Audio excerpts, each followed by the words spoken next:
At this point in time, I'd like to introduce to you what I consider one of the finest CEOs in the state. We go to a lot of co-op meetings throughout the state and the country, and I'm really proud of what we have in Scott Newberry. Scott has taken the co-op to the next level. His employees love him. He's active in the community.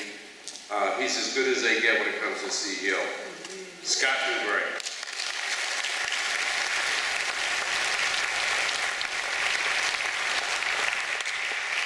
I'm not sure if all of that is deserved, but I'll accept it anyway, Doc, and appreciate those comments. And I'd like to welcome all of you to the 2015 version of the annual meeting of Florida Keys Electric Co-op. As was mentioned earlier, this is our 75th annual meeting. It's pretty much a milestone meeting for us, being the 75th birthday. So the theme of this meeting so far and going forward is going to be really the history of FKEC.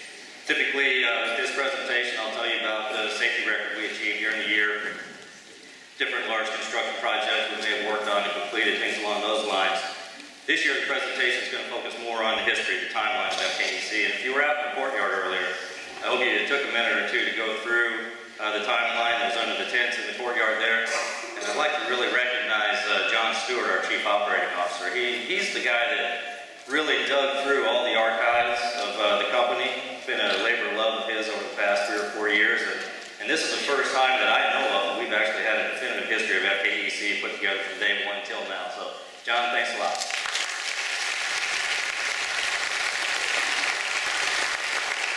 I get to stand up here and kind of give this presentation to you today, but it's really his work, and it's also the work of Nikki Dunn.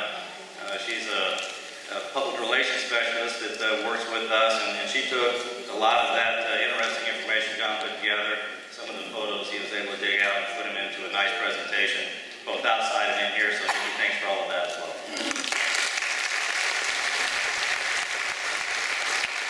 Now earlier, Dr. Bellini introduced some dignitaries, and I asked him if I could introduce two myself. They're sitting right here in the front row. The first is my wife, Danette. Stand up.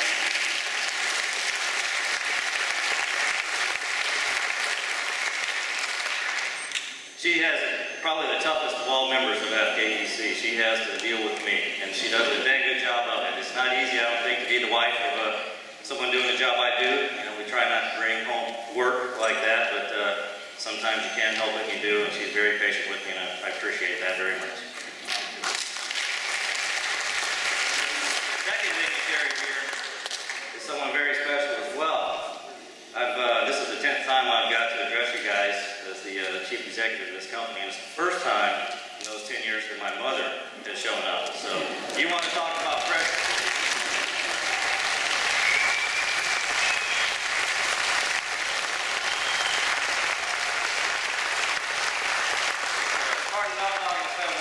People, but when your mom's sitting right in the front row and you know you're going to hear where you messed up afterwards, I know, never too big for mom. So, anyway, let's go ahead and get started with the presentation here today. If it's going to work.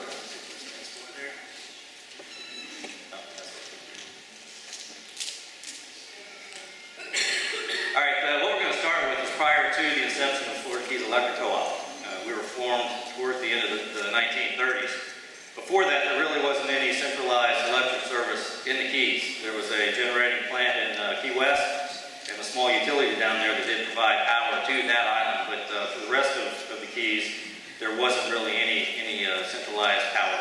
There wasn't a whole lot of population in the middle upper area of the Keys at that point in time, and there really wasn't a lot of demand for it. There were a few privately owned generating plants that provided a little bit of electricity here and there throughout the islands. I guess the most significant one that John could find is the McKinsey plant, which is just behind us now, the Tavernier Hotel, and Tavernier just a couple miles up the road. That was a 50 horsepower generator that provided a little bit of power to some of the local residents at that point in time. But during the 30s, we kind of identified 3 events that we think really led to the creation of Florida Keys Electric Co-op. And the first was the creation of the Rural Electrification Administration. This was a federal program that was developed in the mid-1930s during the Depression to try and bring electricity throughout the country. At that point in time, I think less than 20% of the people in the country had electricity. If you lived in a large city, a large town, you might, but if you we lived out in the country in rural areas, there wasn't any electric service. Primarily because it costs too much to string miles and miles of line to serve just a few accounts, so the investor-owned utilities, the for-profit utilities, weren't interested in doing that. This program was created to encourage local communities and local leaders to get together and form basically rural electric co-ops to take on the job of electrifying the United States. And they did that by providing low-interest loan funds and some management expertise for these startup rural electric co-ops. The next bullet here is a little strange to think that something like this would lead to an electric utility, but we think the 1935 hurricane, which wiped out Flag Railroad, which led to the creation of the Overseas Highway, opened up the Keys to the point that it was much easier for them to get in and out of the Keys. People started coming down more, started moving down more, and as the population started to increase, so did the demand for electricity. So towards the end of the 1930s, a few of the influential community leaders throughout the Keys kind of got together and decided to try and form an electric co-op to bring power to the Keys. One of the caveats to obtain RDA financing back then, you had to have 300 members signed up, and those members had to pay a $5 membership fee in advance. $5 in the 1930s was quite a bit of money, and people really didn't want to gamble that $5 on the possibility of an electric company being created. Others were skeptical that it was even feasible. But they continued their efforts, and ultimately a man by the name of Alan Parrish out of Marathon, as far as we can tell, bought the last 20 memberships himself to get us to the 300 members that we needed to create Florida Keys Electric Co-op. So once that occurred, we were born in 1940. On January 22nd, the Secretary of State of Florida certified FKEC as a corporation available to operate within the state, and our initial address was Marathon Grocery in Marathon, Florida. It's a good place to start in the grocery store. So right after we were incorporated and certified, a meeting was held. The original board of directors was elected or selected at that point in time to serve. And this man here, John A. Russell, we've identified as the first chairman of the board of Florida Keys Electric Co-op. So now that we had a corporate structure in place, it was time to start trying to build the electric system.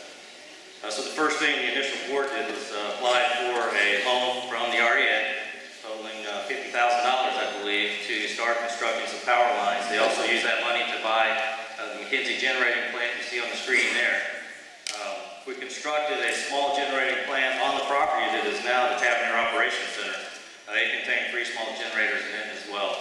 And from what we can tell, on December 1st of 1942, we actually energized our first line. So FKEC was up and operating as an electric company.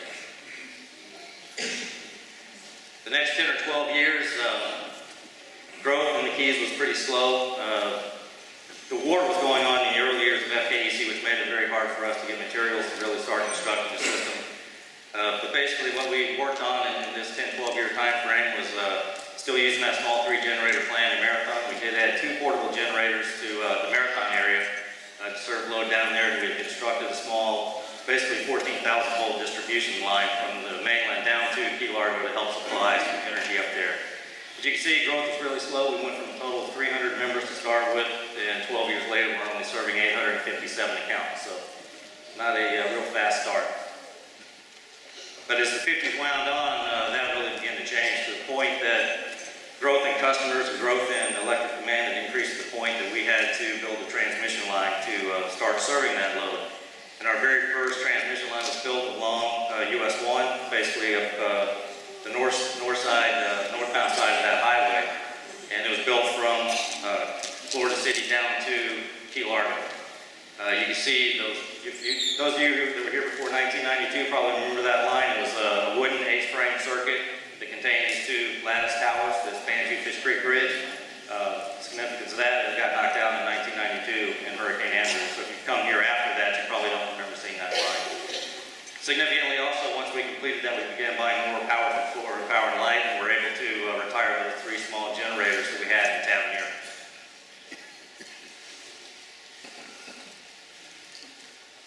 By the time we ended our second decade of operation, we had a total of 4,649 accounts. You see we had increased pretty significantly from about 850 at the start of the 50s to there. Just for comparison, we're 32,300 and some odd right now. And we had built in those 20 years a total of 325 miles of power line, which included that 36 miles of 69 kV line. And that's one of our original buildings and some of the original poles down there in Marathon, I believe, as well. So we spent 20 years building the system, and it took just a few hours for Hurricane Donna in the mid-1960s to come along and basically knock down a third of it. Donna wiped out 1,500 services and did about $1 million worth of damage to the system we had in place at the time, which is a pretty significant amount of damage in the 60s, especially 1960s. It took 100 linemen basically from all over the state to come down and help us restore power. And it took about 3 weeks, maybe a little bit longer, to get most everybody back in service. So even back in the early 60s, we still had that mutual assistance that we carry on to this day. If the utility gets in trouble, people from all over the place come to help. So Donna knocked us down, but didn't really knock us out. We really continued to grow, almost doubled in the number of accounts between 1960 and 69. The Marathon plant had expanded to the point where it was supplying 2/3 of our power needs in the lower half of the system. And significantly in the 60s here also, we had finally achieved a stable enough financial position that we could retire our first capital credits. $100,000 was the amount of our first capital credit retirement in the 1960s, and you saw in the treasurer's report earlier, that's now grown to $3 million. So as our system has increased, so has the size of the refunds that we get back to you guys.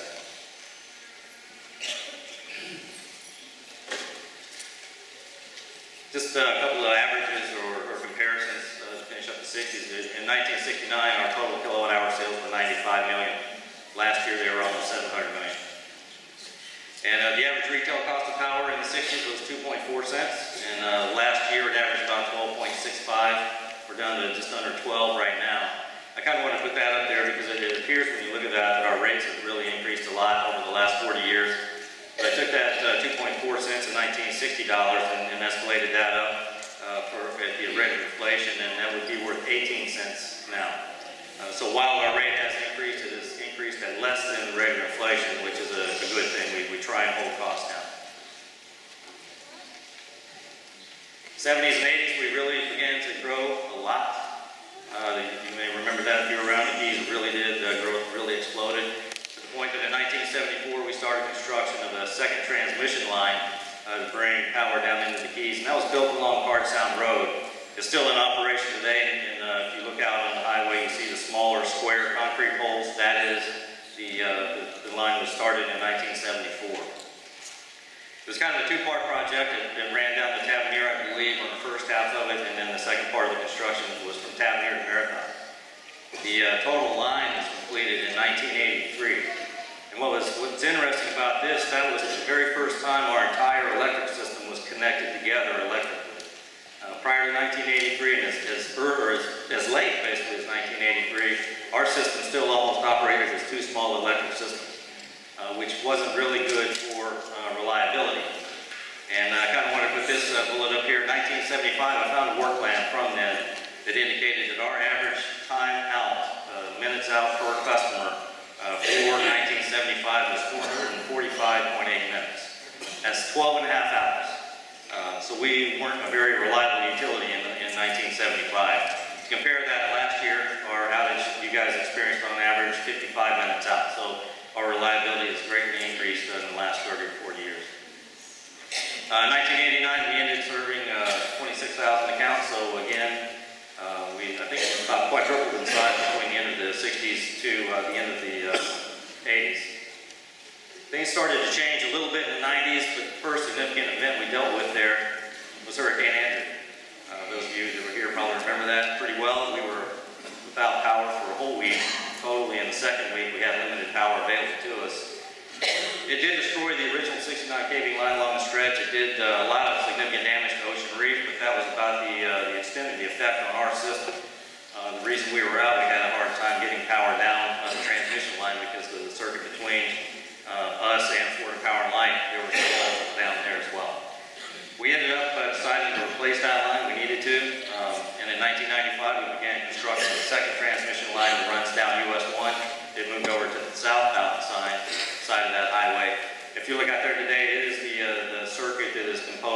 the large, the tall square, or tall round concrete or steel poles. And I think that was really our first large-scale effort in storm hardening as well. That line, the design for it, came out of the design that dovetailed up to the Hurricane Andrew winds in Florida Power and Light Service territory. So we use that design here as well to be a much stronger circuit than what the original line was. And with the construction, then we began purchasing almost all of our power from Florida Power and Light, and the Marathon Generating Plant at that time went from basically running almost full time to being used for just a certain number of hours in a year and for emergency purposes. But as I mentioned, things started to change in the 90s and especially into the 2000s, primarily because of government regulations. Rate of growth ordinance was put in place by Monroe County, which severely restricts the ability to build residential houses. Our increase in customers went from 3 or 4 or 5% a year to less than 1%, and has remained that way.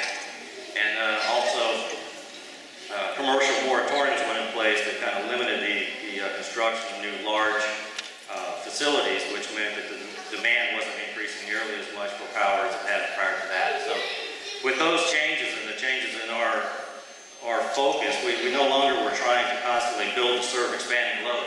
We started to look at focusing on improving the reliability of our system in the 90s and into today, making it much more storm hardened to survive hurricane force winds as well as tropical storms when they blow through, and really start focusing on customer service to try and serve you better than we had in the past, and to provide the best service to all of you that we can. Some significant accomplishments, I guess, in the 2000-2010 time frame. We did install our first grid-tied solar arrays in the Keys. We have just about 100 kW array at our Marathon facility and a 21 kW array in our Crawl Key substation. Those were the first grid-tied arrays in the Keys. We completed between 2000 and 2008 a total of $8 million in storm hardening projects throughout our system. And in 2009 we did open the Storm Hardened Tavener Operations Center. And I really have a hard time believing, and a lot of the employees probably do too, that we've been in that building for 6 years already. It doesn't seem like it's been that long.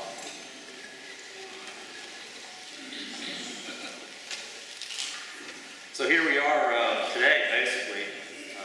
We have really continued to focus on the reliability. You can see 99.99, and I think there may be more than a little bit past that decimal point there percent. And we continue to focus on building a strong, reliable system that can meet our needs and your needs well into the future. One of the significant things we did early in this decade was we did negotiate our contract, our purchase power contract for Florida Power and Light, to where they are now responsible for providing 100% of our wholesale power needs. The generating plant we have in Marathon is now on emergency purposes only. In 2013, this was something we were very proud of. And I think I talked about it then. I mentioned it was a whole lot of hard work and a whole lot of luck that went into achieving this statistic. But we, as far as we can tell, we look like we were about the most reliable electric utility in the state of Florida in 2013, with only 38 minutes average outage time per member. So our focus on reliability.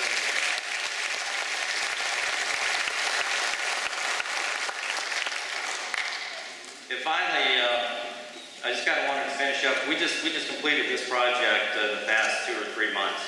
And the equipment you see on the screen is series compensation project that we just completed. And basically it's a very large power conditioner for transmission circuits. We built this, we put this equipment in our Island Rod substation. We went into this project in conjunction with Keys Energy out of Key West. They put similar equipment in their Stock Island substation and on Big Pine Key in the substation there. And I really wanted to mention this real quick in closing, because what this project did was increase the import capacity of our transmission system by well over 50 megawatts. That's kind of a lot of electrical terms. I don't know if you really understand what that means in that kind of basis, but the importance to you is, I think this means that we won't be building any more transmission lines throughout our service territory for a long time. So you shouldn't see any more big poles and wires planted all over the place with this in place. It was a very economical way to solve a problem that we were being faced with.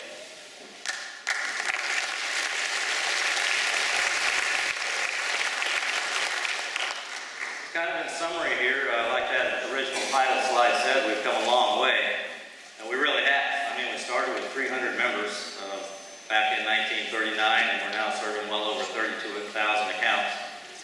We basically started with nothing, and it cost us over $158 million, almost $160 million to build the utility plant we serve you with today.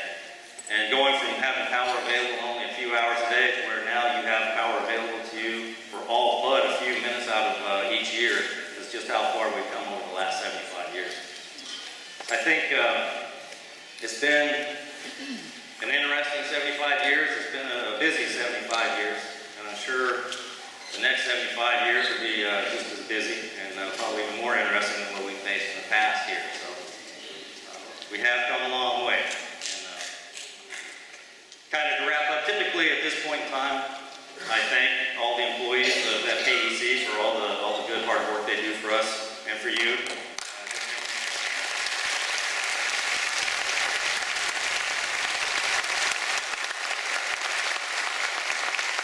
Doing all they can basically to keep the light shining bright and the AC keeping everything nice and cool.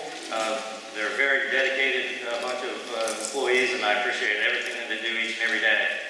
But here in the past week or two, we were having our safety meetings, and Jimmy Ash, who serves as our safety director, found a promotional video out on YouTube, I guess, it's a promo for National Lineman Appreciation Day. That event this year was this past Monday, and we recognized our linemen and all of our employees based on that. But I really like that video that Jimmy found because it really tied into this presentation. In a way, it shows the history of line work from the very early years till today, and it shows how much those guys' jobs have changed over that period of time, and how other aspects of it haven't changed at all. So without further ado, I'm going to go ahead and play that for you real quick.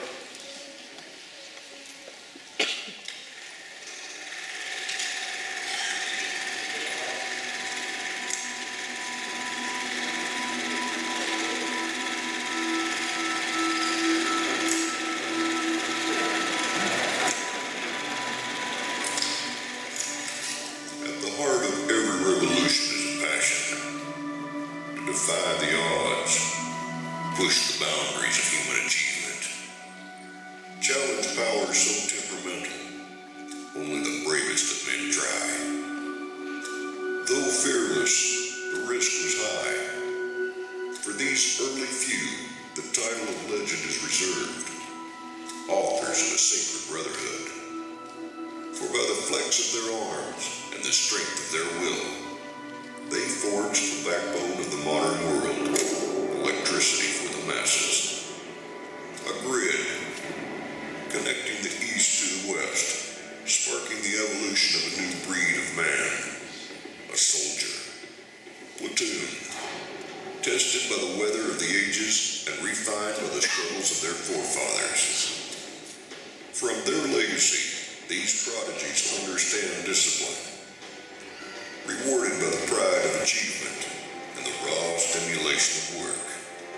For these loyal few, there's no greater honor than to bear the name Lineman.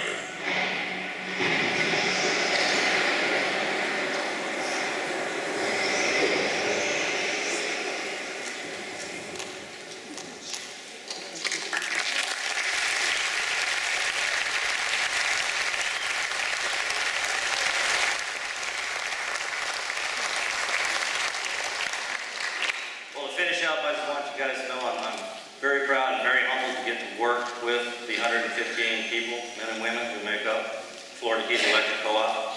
I'm proud and humbled to get to serve this board and to get to serve all of you. And thank you for being here this year, and look forward to seeing all of you right back here